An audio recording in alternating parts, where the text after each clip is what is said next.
Hi there, it's Kevin with RogueDeckBuilder.com here with another Decktech and hopefully some gameplays here if we can get an 8-man queue to actually pop. With Skred Red, I made a few changes after playing this last night on the stream on Twitch. So if you don't know, I am streaming Tuesdays at 7 o'clock Eastern Standard Time on Twitch.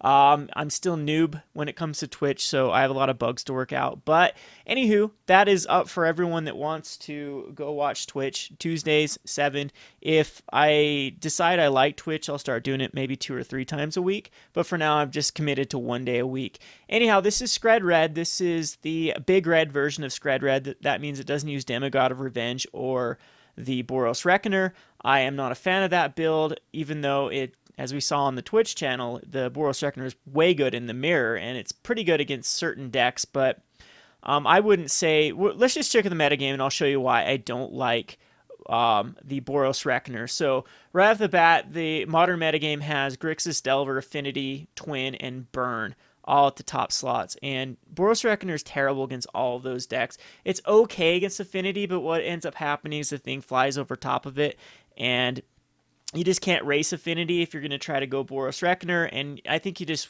It's not good or bad versus Affinity. I think that having a better card in the deck is as far as having the Pyrite Spell Bombs and the full set, of course, of Lightning Bolt. I think the Reckoner version does use a full set of Skreds and Lightning Bolts, but having the Pyrite Spell Bombs main boarded and Wormcoil Engine, I think, is a better way to stabilize against Affinity than Boros Reckoner. Against Grixis, Delver Reckoner is a terrible card. They have cards like Terminate, they can just kill it, and if they just have to Lightning Bolt it, they just don't care about Lightning Bolt a Boros Reckoner. Again, most of the stuff in Delver goes over top of it, or it's just too slow, or it gets bounced back to the hand. It's just not a good card versus Delver. I'd again rather have the Pyrite Spell Bombs main boarded or Wormcoil Engines than the Boros Reckoner.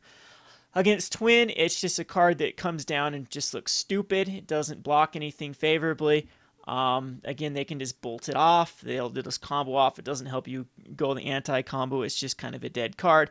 And Burn, you would think it's a good card. It is not. By the time that you can establish a Boros Reckoner, they don't care about it. They just go through it. They basically just have the bolts and everything to kill you.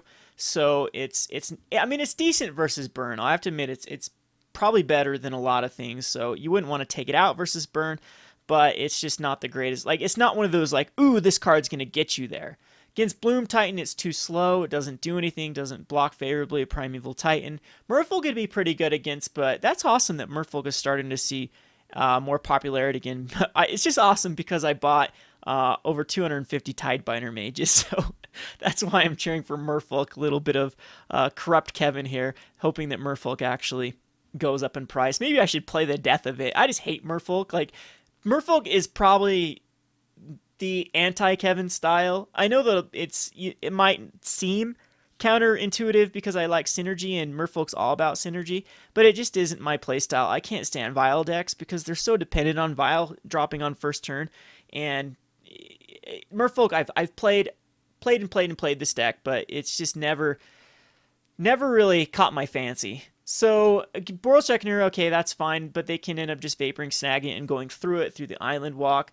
Junk, Boros Reckoner, again, isn't that great because of Abrupt Decay and Path to Exile. Jund, it's a little bit better, but Abrupt Decay still takes care of it.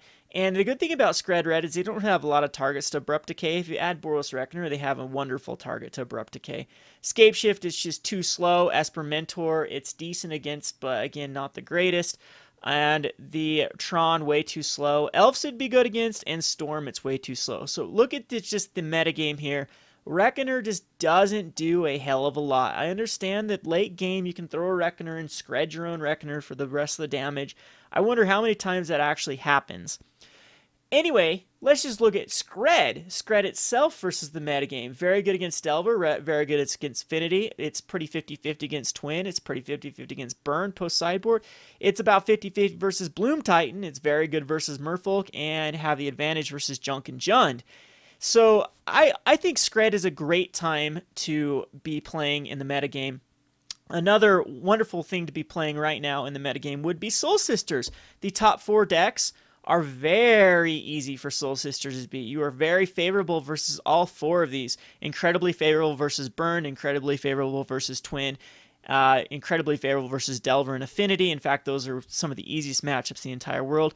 Good against Junk and Jun, and horrible against Merfolk, but you can put a sideboard against Merfolk. And Bloom Titan you're just going to lose to. So the problem with Soul Sisters here is you do have that one striking awful matchup, which is Bloom Titan.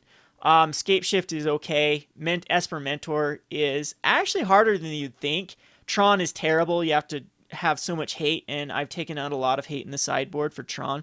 And then Elves is pretty easy, and Storm is hard. So the combo decks right here are pretty tough for Soul Sisters. So I think if I were to join a tournament right now, a Grand Prix or Pro Tour qualifier, I would probably go a Skred route over Soul Sisters right now, and we'll just play some matchups and see how well it does. So let's go back to the Decktech. Decktech is pretty much the same as the Decktechs I've done in the past.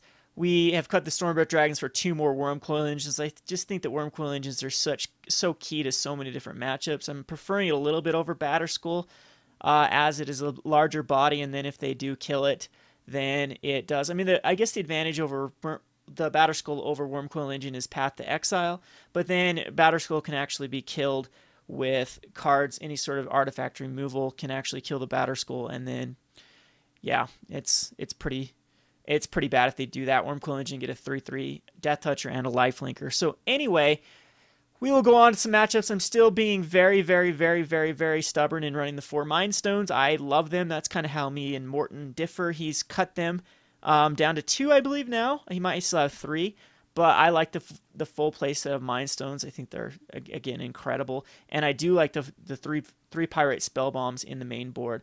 So sideboard, I'm still messing around with. Vandal Blast is your key card versus Affinity. Rending Volley is your key card versus the Twin matchup. Anger of Gods is great versus any Voices Resurgence matchup. Molten Rain is just a very good flex card. Boil is good versus Twin. And Dragonclaw is good versus Mono Red. So if you saw that metagame that we just showed, that's exactly all these cards are hitting the top 5 decks. So that's what you want to do with a good sideboard. So anyway, that's the Decktech. We'll just go on to some matchups here. This has been Kevin with RogueDeckBuilder.com. Thanks for watching.